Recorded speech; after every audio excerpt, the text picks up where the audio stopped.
I haven't made a video in a long time just because I've been so dang busy with work and other obligations. But I wanted to make this video about authoritarianism versus totalitarianism. They're not the same things. Now, totalitarianism is necessarily authoritarian, but authoritarianism is not necessarily totalitarian. So, authoritarianism is just the state says you do. It's really that simple. Totalitarianism actually has an entire philosophy behind it called totalism. Now, there are a few things that are called totalism, but we're talking about specifically the philosophical totalism, not the ethical, nor I think there's a music genre even called totalism.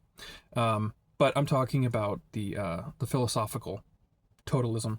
And really, there are the two biggest vocal critics of totalitarianism, just because they lived through it, was Hannah Arendt. I'm probably mispronouncing that because I've only seen her name in written form, not verbal. But then, of course, there's also Karl Popper, who's famous for the paradox of tolerance, right? So totalism or totalitarianism is much different because it infiltrates every part of your life totally.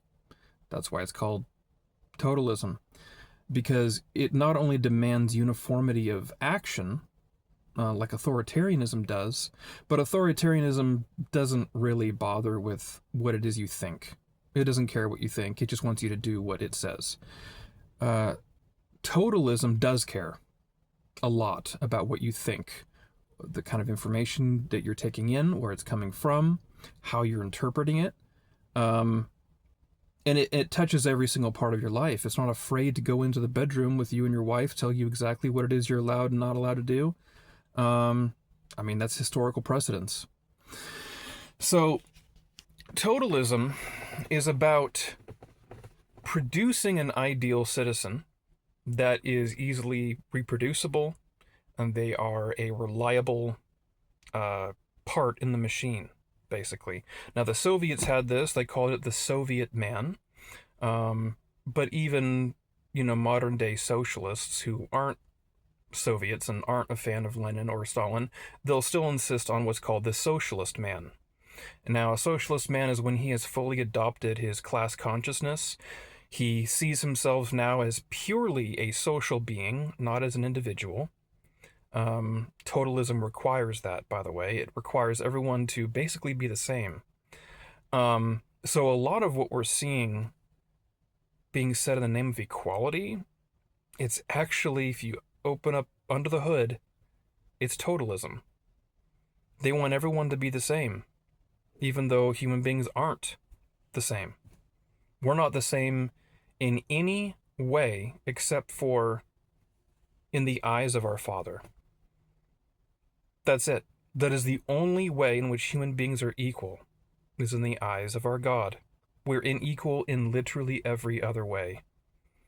Well, we might breathe air and drink water, but other than the mechanics, we're not equal. Not equal in ability, in interest, will, capacity, attention, IQ. That's a big one no one ever touches.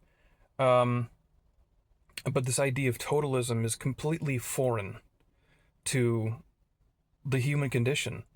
If you go to work and you're trying to make money, by you getting paid, you're trying to make yourself more wealthy than other people. The socialists believe in zero sum, so if you get a raise, that means you're taking that pay from somebody else, and they hate that. But you naturally do that. You naturally, if your boss or your manager or whatever, your company offers you a raise, you're going to take it.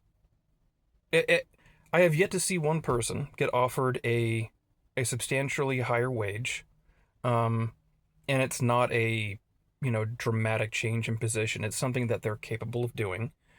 I have never seen somebody go, no thanks, I don't want that much. And there's no other stipulation. There's no, you must move, you must relocate here, you have to make big changes in your life. No, I'm talking about any of that stuff. I'm talking about just a straight promotion with more money. I have never seen anyone refuse that. And should another promotion occur after that promotion, you're going to tell me you're not going to accept it? Of course you are. Because we're all trying to make ourselves unequal by our own actions to everybody else. And guess what? That's okay. It's human nature to want to aspire to make oneself better at the expense of others. That's human nature. It's always been with us, and it always will be. And we will not be able to program that out of people with totalism. It will never work. In fact, what it will do is it will make us look at human nature as a pathology, something to be corrected for, and then the deaths start happening. And then the mass graves start appearing. That's what we saw in the Soviet Union. Again, even if you're a leftist or a socialist and you don't like the Soviet Union, you hate authoritarian communism or whatever it is you call it, totalism will inevitably, invariably bring you to the same place the Soviets ended. Always, without exception. Because human beings aren't equal. We never will be. And that's okay.